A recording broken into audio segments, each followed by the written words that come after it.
MBN골드의 한규수 매니저 전화로 연결돼 있습니다. 안녕하십니까? 네, 안녕하십니까. 한교수 매니저입니다. 네, 최근 과도했던 이 하락을 만회하는 움직임이 나타나고 있지 않나 싶습니다. 오늘 시장 어떻게 보셨는지요? 네, 다행스럽게 국내 증시 최근 단기적인 급락세를 멈추고 소폭 강세로 마감을 했습니다. 최근 낙폭 과대에 따른 그런 반발 매수가 유입되면서 지수는 대체적으로 강보합설에서 마감이 됐다라고 표현을 좀 드릴 수가 있을 것 같고요. 수급적인 측면에서는 코스피 시장에서 기관들의 매수세가 간만에 좀 많이 들어왔습니다. 그리고 코스닥 시장에서는 외국인들의 매수가 들어오면서 강세를 기록했는데 그동안 낙폭이 큰 상태에서 나타난 반등치고는 그렇게 크게 반등이 나온 그런 상태는 아닙니다. 따라서 단기적인 하락세가 멈추고 아직은 기술적인 반등 성격이 좀 강하지 않을까라는 그런 판단을 좀 해볼 수가 있겠고요. 언급드렸듯이 수급이 조금 약한 상태입니다. 그리고 아직은 기술적 반등 가능성이 높은 상태에서 조선주라든가 또 은행주라든가 일부 건설 같은 일부 실적 호전이 발표가 된 이런 종목 중심의 선별적인 반등세가 전개가 된 반면에 나머지 종목군들은 그동안 하락에 따른 소폭의 강보합선의 시대가 연출된 그런 모습으로서 전체적인 시장 분위기는 겉으로 볼 때는 상당히 좋은 것처럼 보입니다만 아직까지는 기술적인 반등 성격이 조금 강하고 또 모멘텀이 있는 종목군들만 상대적으로 강했던 그런 하루였다. 이렇게 정의 드릴 수가 있을 것 같습니다. 네, 오늘의 상승은 이 기술적인 반등 수준이다라고 정리를 해주셨는데요. 그럼 저희 다음 주는 어떻게 시장 대응해 보면 좋을까요? 시장이 아직까지는 조금 녹록지는 않습니다. 그러나 이제 지금 현장세는 아직까지는 뭐 대세 하락으로까지 걱정할 만한 단계는 일단 아닌 것으로 판단이 되고 있어서 너무 걱정하실 필요는 없습니다. 다만 오늘 이 반등이 아직은 기술적인 반등 가능성이 좀 높은 상태고요. 추세적인 상승세를 이끌 만한 모멘텀이 아직은 없기 때문에 우리가 너무 공격적으로 대응할 만한 단계는 일단 아닌 것으로 일단은 판단을 드릴 수가 있겠습니다. 다만 아까도 말씀드렸듯이 미국의 금리 인하 가능성이 여전히 있는 상태고 또 우리나라도 금리 인하를 할 수 있는 그런 가능성이 높기 때문에 현장세는 대세 하락보다는 단기적인 하락세를 멈추고 기간 조정이 연출될 가능성이 높다는 점에 일단 포커스를 맞추시고 시장을 좀 보시는 게 맞다 이렇게 판단 드릴 수가 있겠고요. 전략에 있어서는 종목별로 전략을 좀 차별화할 필요가 좀 있습니다. 단기간에 그동안 많이 올랐던 종목군들의 경우는 추가적인 반등을 통해서 우리가 일부 현금화하는 전략은 아직은 필요합니다. 대표적으로 반도체라든가 자동차라든가 단기적인 상승 추세가 꺾인 종목들은 다음 주에 아마 기술적인 반등이 좀 나올 가능성이 높습니다. 이렇게 단기간에 올랐던 종목들은 한 차례 물량을 줄여나가는 게 좋겠죠. 중소형주들 중에서는 전력기기 관련주라든가 또 이제 화장품 관련주라든가 이런 종목 중심으로 일부 현금화는 이런 전략이 필요하겠고요. 장기수의 낙폭 과대한 종목 중심의 단기 내지는 중장기적인 반등에 한번 나서는 그런 전략, 그런 주가 반등의 대반 전략이 필요한 상태라고 보시면 되겠습니다. 오늘 많이 올랐던 조선주라든가 은행주 같은 이런 종목들도 우리가 추격 매수에 나서면 안 되겠죠. 하지만 그동안 시장에서 상대로 소외됐거나 굉장히 많이 오랫동안 못 올랐던 이런 종목들 중심으로 우리가 저가 매수를 해볼 만한 종목 그리고 단기간에 접근해 볼 만한 종목군들을 발굴하는데 좀 더 주력할 필요가 있지 않을까 이렇게 말씀드리도록 하겠습니다. 네, 어느 때보다 이 현금 비중을 꼭 확보하는 것이 중요한 시기가 아닌가 싶습니다. 최근에 Q사인에서 제시해 주신 종목들 정말 높은 수익률 자랑하고 있는데요. 종목 리뷰 부탁드립니다. 네, 조선주들을 안 볼 수가 없을 것 같습니다. 조선주들을 제가 대표적으로 한 4종목 정도, 5종목 정도를 여러분께 말씀드렸는데 그만큼 시장의 이제 중심에 있었던 그런 대표적인 종목이었었죠. 그중에서 HD 한국조선해양은 조선주의 대장주로서 여러분께 그동안 꾸준하게 말씀드렸는데 당초 제가 제시를 드렸던 목표가는 이미 다 달성이 된 것 같습니다. 오늘 종가 19만 8,800원까지 기록하면서 주가 강세가 계속해서 진행되는 모습이었는데요.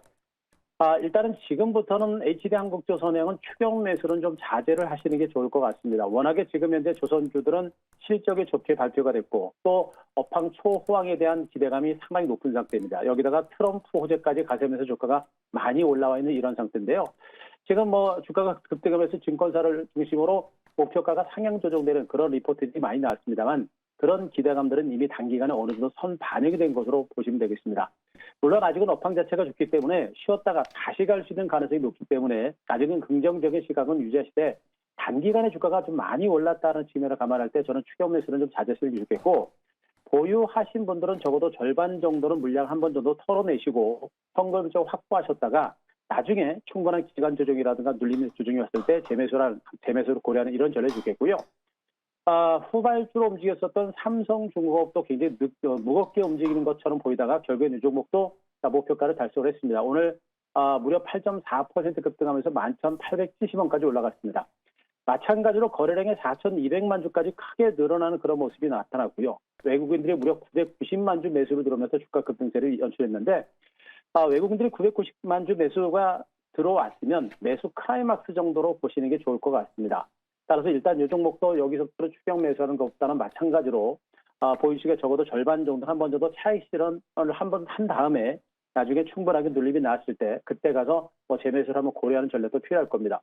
조선주들은 업황 자체가 워낙에 빅사이클로 들어가고 있는 상태이기 때문에 앞으로 실적 호전은 장기적으로 진행될 수 있는 가능성이 높아서 단기적으로는 경계하되 중장기적으로는 여전히 긍정적인 시각을 가질 필요가 있겠다라는 점도 말씀드리도록 하겠습니다.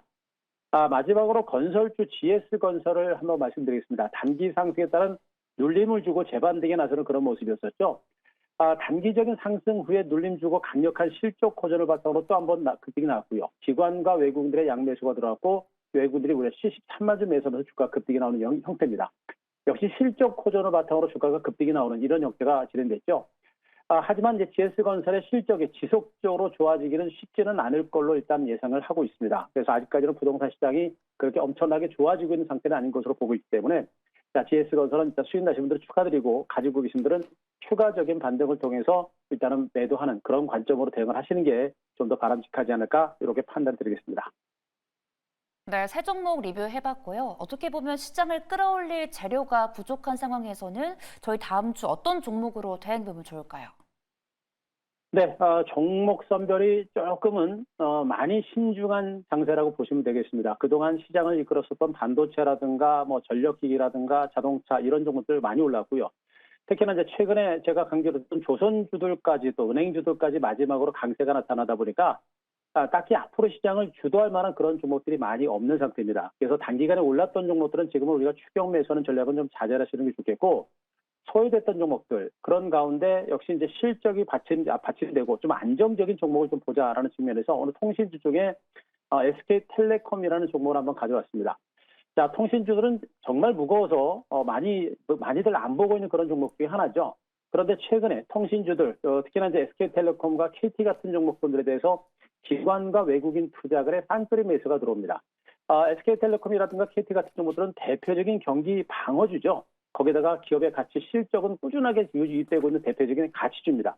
그랬던 종목이 기관과 외국인들의 매수가 들어오고 SK텔레콤은 최근에 기관과 외국인들의 양매수가 엄청나게 꾸준하게 들어오고 있는 그런 형태입니다. 이 종목도 대표적으로 이제 대표적인 배당주다라고 보시면 되겠죠. 830원 정도의 배당이 결정이 됐고 올해부터 2026년까지 또 이제 주중하는 정책으로 매년에 이제 연결 기준 해가지고 단기 순이익의 약 50% 정도를 환원하겠다라는 그런 방침도 세워놓은 상태입니다. 기업 밸류업과 관련된 그런 정책적인 부분들도 나오지 않을까라는 판단이고 최근에 SK그룹의 지배구조 개선과 관련된 배당이 좀 더 높은 배당이 나오지 않을까라는 그런 기대감들도 살아있는 상태이기 때문에 SK텔레콤 같은 통신주들도 한 번 정도는 우리가 주목을 해볼 만한 그런 위치인 것을 보고 있고요. 특히나 이제 통신주들은 단순한 성장성이 없는 가치 정도로 우리가 봤는데 지금 SK텔레콤에 대해서 새로운 신규사업, 인공지능을 활용한 새로운 사업의 도전을 계속해서 하고 있는 상태입니다. 그래서 성장성이 결여된 통신주들이 앞으로 성장성까지도 부각될 수 있는 가능성이 높기 때문에 SK텔레콤에 대해서 우리가 새로운 시각을 가지고 한번 정도 접근해 보실 필요가 있을 것 같습니다. 매수가는 오늘 종가에서 조금 내려서 54,000원 제시를 드리고요. 목표가는 조금 짧게 57,000원 제시 드리고 손절가 52,000원 말씀드리도록 하겠습니다. 네, 최근 기관과 외국인의 견조한 매수세가 들어오고 있는 종목입니다. SK텔레콤 소개해 주셨고요. 다음 주에 어떤 흐름 보일지 계속해 주시하시기 바랍니다. 오늘 통화는 여기서 마치겠습니다. 지금까지 MBN골드의 한규수 매니저와 함께했습니다. 고맙습니다.